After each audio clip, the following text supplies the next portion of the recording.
Welcome to Simply Happy, a show where you'll be learning how to shift to a more positive perspective in easy-to-manage steps.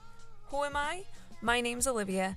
I'm a mother, a wife, the driven woman behind SimplyOli.com, and someone who ditched depression and bipolar disorder through mastering my mindset and emotions. So let's chat about some tips that have helped transform my life, because life doesn't need to look perfect to be happy.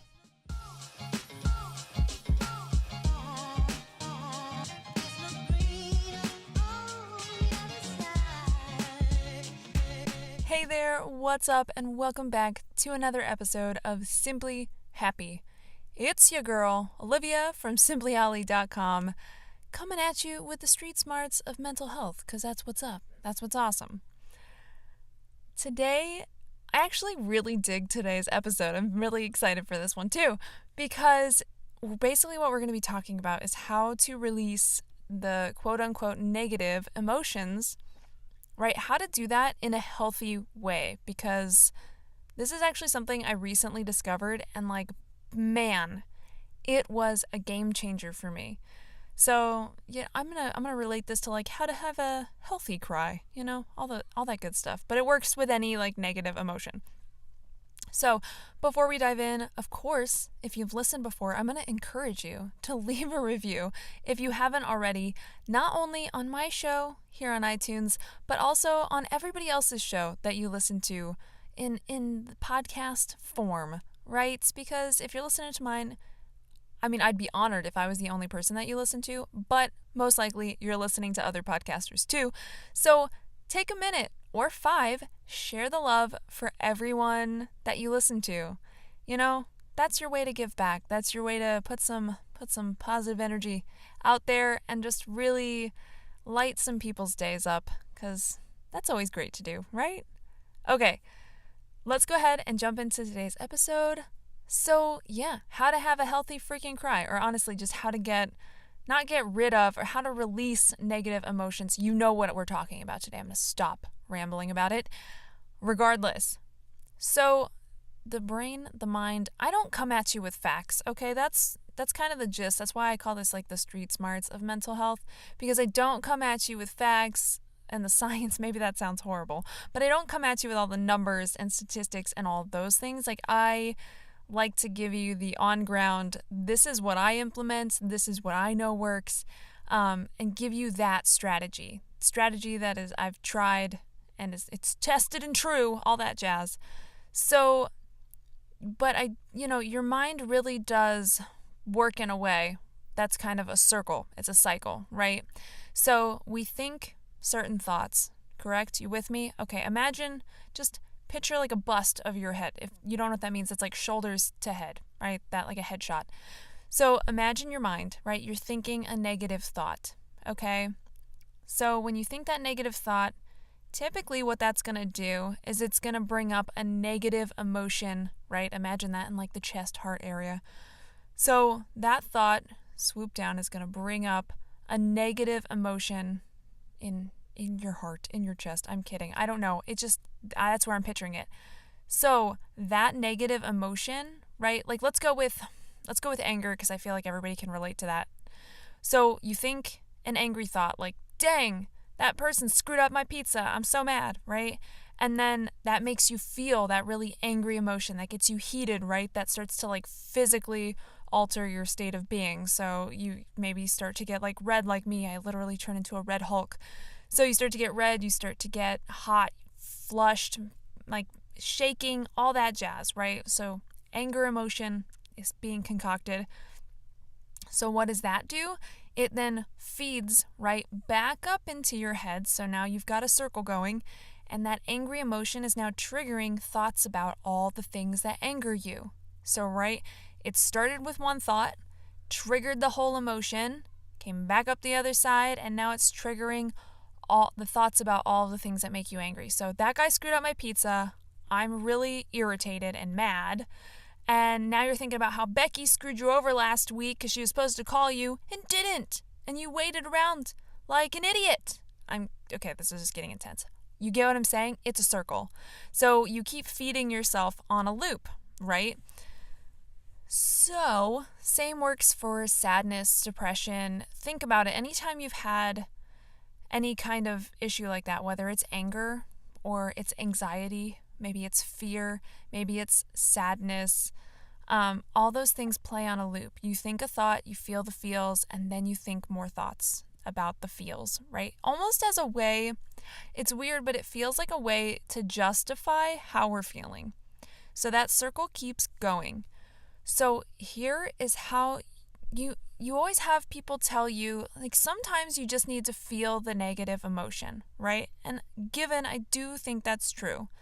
And what I used to do when I would get depressed is I would think like, oh my gosh, you're never going to get this done. It's never going to work out and you're a failure. And I would feel that sadness. I would be crying my eyes out, and then I would keep feeding myself all the other reasons I was a failure. So for me, I would let myself do that for 5 minutes. That whole cycle would play, and then I would make myself get up. Now, it worked in a sense, but I feel like there's I know there is a more constructive way to go about it. I know this just took 5 minutes to get to, but you're with me. So what you do is I want you to, oh my gosh, that was almost like a decapitating motion. I'm sorry. I want you to disconnect the thoughts and the emotions. So when you're in that cycle of anger or sadness or anxiety, when you're in that cycle and you've made the conscious decision, right? You're aware that you're making the decision, like, okay, I need to just let myself feel this for a bit, and then let me go ahead and move through it and move on, okay? So instead of letting that whole cycle play out, tell yourself, I don't need to justify the way that I'm feeling with my thoughts. I don't need to reiterate to my body like, oh, you're feeling angry because of X, Y, and Z also. Okay? Don't let those thoughts keep running. So what I want you to do is when you feel that, really like cut it at the head and just be like, okay, I'm going to go ahead and I'm going to feel that anger, or I'm going to feel that anxiety, or I'm going to feel that sadness. But I don't need to feed the beast and keep thinking all of the thoughts that I am to justify the way that I'm feeling. You can feel an emotion without needing to justify it. That's my point. So for me to have that healthy cry, I went, okay, and I sat there and dude, I just cried.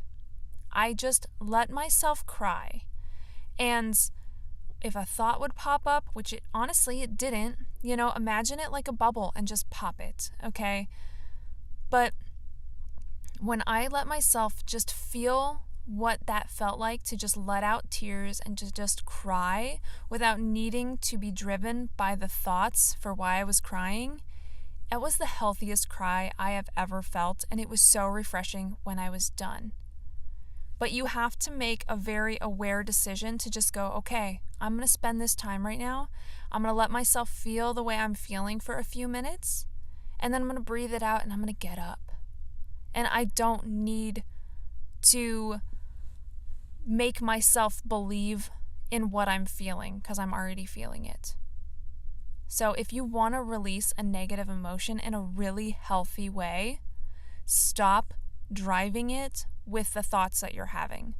Stop thinking about all the things that make you angry. Stop thinking about all the things that could go wrong or are going to scare you. And stop thinking about all the reasons that you're a worthless piece of crap. And just let yourself feel it. So when you're feeling that anger, focus physically on what that feels like, right? Don't get caught up in your head and your thoughts, but put yourself outside your body and think about it. Like, okay, I can feel myself getting hot. I can feel my heart racing. I can feel my fists clenching up. All those things, right? Focus on your body. When you're crying, focus on your tears. Focus on the snot running out of your nose because most likely that jam is going down. And focus on, how short your breathing is. And when you're feeling anxious, focus on that heart racing again. Focus on that tenseness. And just know that you're focusing on all of that. You're feeling all of that because you're going to let it go. Right? You know that what's coming is that you're going to let go of it. So let yourself just feel it detached from the thoughts. And then give yourself that time limit and then breathe it out. Let it go. And that cycle, what you're doing is you're stopping it, right? You're not building up momentum. You're kind of like cutting the momentum in half and then letting it dissipate. So you're taking a bike wheel and you're cutting it in half with a freaking lightsaber, because that's the only way I can justify that happening. That wheel is still going to roll for a bit, being half a wheel, but eventually it's going to fall over and it's going to stop. So make yourself a half a wheel and get through it. Sorry, this is like, it's the weirdest thing to picture, but that's what I'm rolling with. I hope that this helps. It helped me so much. So I really hope it helps you. I hope that you share it with somebody else that it could help. And I hope that you you take the time to check out SimplyOli.com. You leave the review, all the things. I hope you enjoyed this episode most of all, though. Thank you so much for listening. As always. Oh, I forgot to say I love you so much. I love you so much. Okay, as always, you keep staying simply awesome. I'll keep staying Simply Ollie, and I'll chat with you on the next pod. Bye.